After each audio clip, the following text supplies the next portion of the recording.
¿Qué tal? ¿Cómo les va? Bueno, explotaron las noticias impositivas. Estábamos un poco como con un síndrome de abstinencia de noticias impositivas.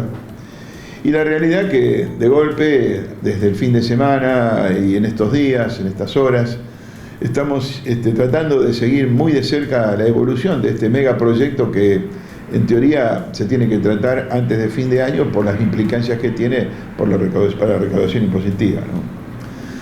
Voy a empezar por un tema que a mucha gente le preocupa, después voy a entrar al tema del campo, al tema de las provincias. Bueno, el cambio más importante es que no tiene un gran impacto recaudatorio, pero sí tiene un impacto efectista, un poco para transmitir la idea de que los que más tienen que contribuir para los que tienen carencias, es la reforma de bienes personales. Están hablando de volver a las 4 categorías del 2015, volver al impuesto del 2015, manteniendo el mínimo de 2 millones de pesos, manteniendo el valor de la casa de habitación en 18 millones de pesos, pero llevando la alícuota máxima al 1.75. Pero el problema está en que hay una gravedad paralela que están haciendo, que es querer pegarle muy duro a los bienes que están en el exterior, las tenencias en el exterior. Y entonces ahí están hablando de alícuotas más altas. Está hablando de que la máxima podría llegar a ser 2.5 sobre los patrimonios que están en el exterior. ¿Cómo se va a liquidar? ¿Cómo se va a hacer una declaración cuando un contribuyente tenga bienes en el país y bienes en el exterior? Si van a hacer 2 declaraciones juradas, si va a haber 2 columnas, 4 columnas, 8 columnas. La verdad, no lo sabemos. Pero hay toda una intención de querer diferenciar al que ahorra en el país y el que ahorra por precaución o por querer cuidar su dinero en el exterior.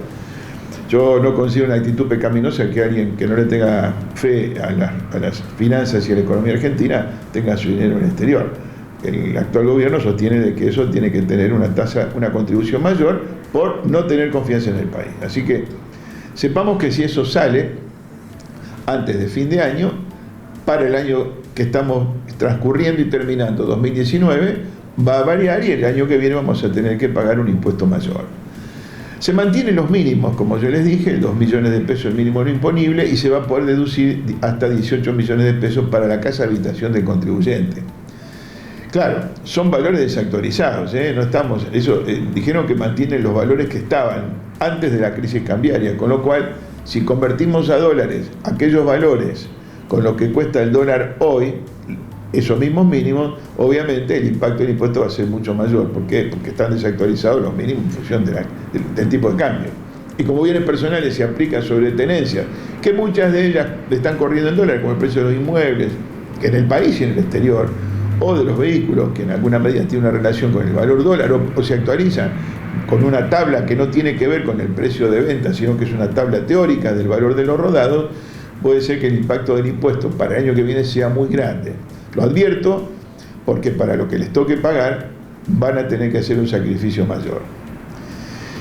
Se está hablando también de que se quiere sancionar, no sabemos de qué forma, la extracción de depósitos en efectivo de los bancos. Dicen que es solo para empresas.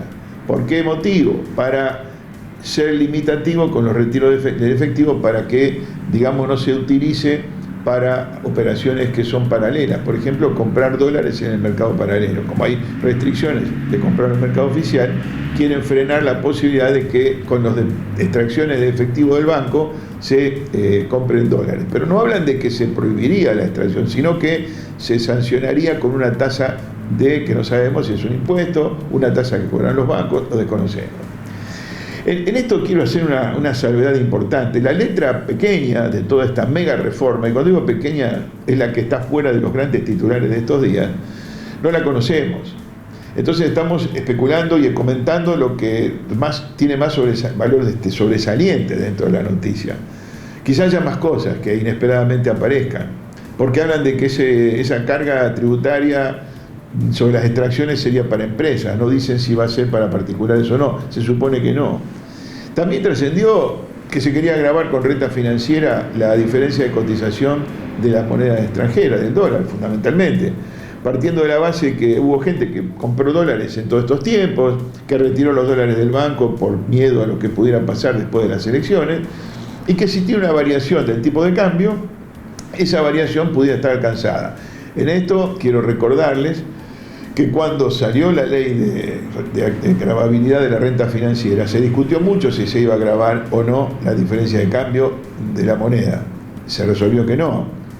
Ahora, en los corrillos se habla de que podría ser alcanzado. No lo conocemos, son especulaciones. Bueno, hablan de que habría una ventaja importante para los sectores que tienen mínima jubilación mínima y que tienen la asignación universal por hijos, en cuanto a que determinados productos de la canasta básica familiar que se compren con una tarjeta que se va a distribuir tendrían la exhibición del IVA en esas compras y les sería acreditado directamente en su tarjeta hasta un total de 700 pesos mensuales. Acá no sé si se va a separar o discriminar la relación socioeconómica de cada uno de los beneficiarios, porque si están hablando de la jubilación mínima, no todos los que cobran la mínima están en una condición de indigencia o de pobreza, ¿no es cierto? Eso, acuérdense que el régimen jubilatorio argentino castiga mucho a la persona que está jubilada porque aportó durante toda la vida para recibir una jubilación mínima o un poco más. Acá hablan de favorecer solamente a la mínima. No se está hablando de modificar impuestos a las ganancias, por ejemplo. Dicen que quedaría como está, pero desconocemos qué sería no modificarlo. Porque el proceso de reducción de la tasa del impuesto a las ganancias, que pasó del 35 al 30, me estoy refiriendo a las sociedades, ¿no? Del 35 al 30, va a seguir en su carrera de descenso al 25 para el año próximo. No tocarlo significa dejar que siga en descenso la tasa de ganancias, o no tocarlo será que quede en el 30 y no iría más la reducción al 25.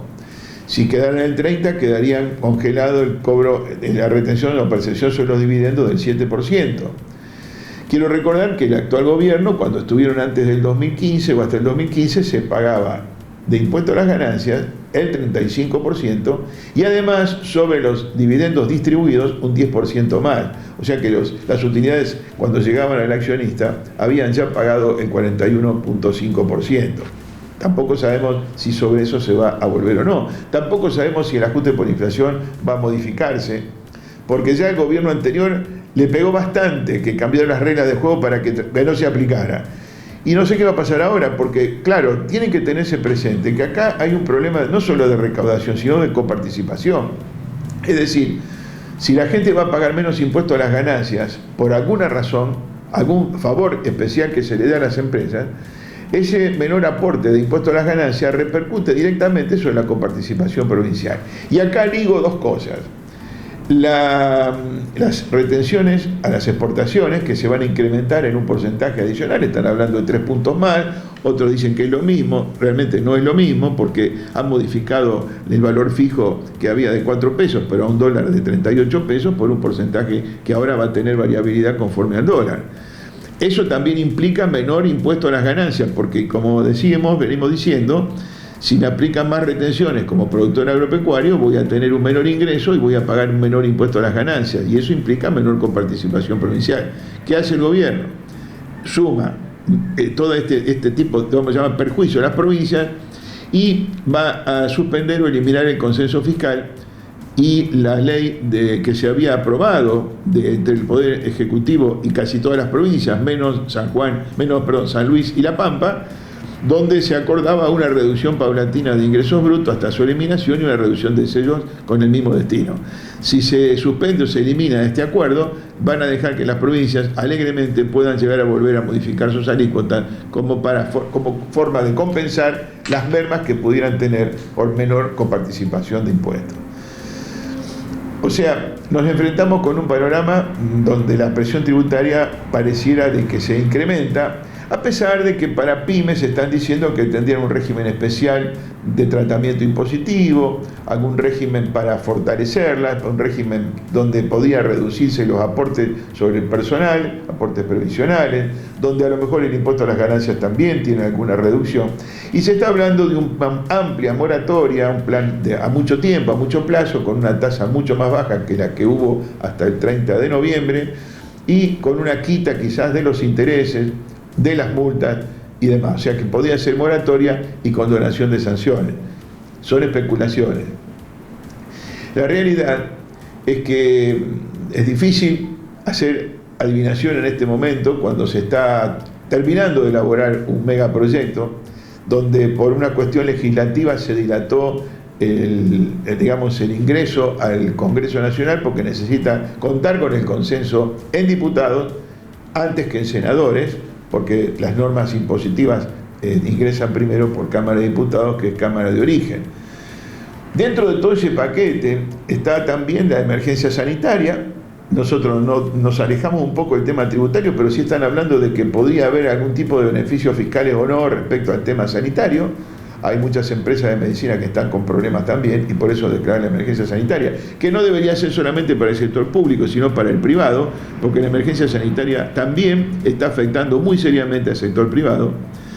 Y fundamentalmente lo que se está buscando con este megaproyecto de ley es trasladar amplios poderes al Poder Ejecutivo, o sea, sacarle al Congreso la facultad de legislar, porque le están tratando de ceder al Poder Ejecutivo que tome decisiones que podían importarle que corresponden al Poder Legislativo. Y es acá donde hay una discusión muy grande con otros sectores políticos de que no se le quiere dar una carta blanca o darle libertad de acción a un gobierno, porque realmente la existencia y la naturaleza del Parlamento es justamente para controlar los actos del Poder Ejecutivo. Pedirle los amplios poderes es pasarse por encima del Poder Legislativo. Pero bueno, es lo que hoy tenemos. Tenemos que confiar en que va a primar la cordura, de que, se trabajará racionalmente, pero con la premisa fundamental de que la presión impositiva no va a bajar, que vamos a tener que pasar los próximos años con aumento paulatino y progresivo de la presión tributaria. Y eso, bajo el argumento de que los que más tienen que apoyar a los carenciados, como viene sucediendo siempre, van a intentar trasladarle el costo justamente absorber los costos que tiene asistir a los necesitados.